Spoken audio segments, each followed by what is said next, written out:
ng kalikasan, may isang tao na mahilig maglakbay.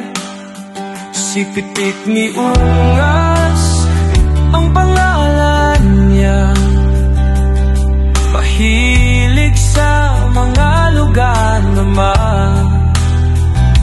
magaganda at may mga water, at may mga waterfalls na nagpapahiwatig ng kanyang kagustuhan.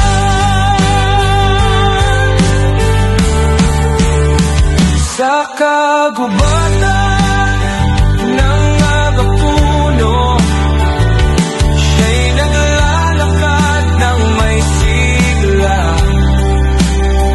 Sa mga ilog na may malinaw na tubig, siya'y nagpapalipas ng oras na may kasiyahan at ligaya.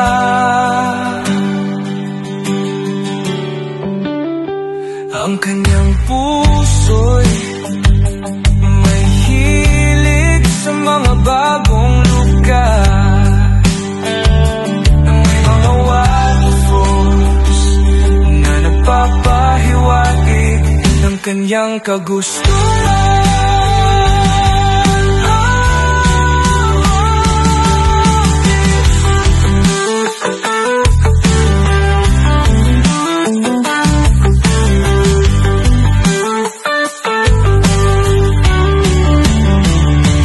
Pitik ni Ungas ay naglalakbay na may kasiyahan at ligaya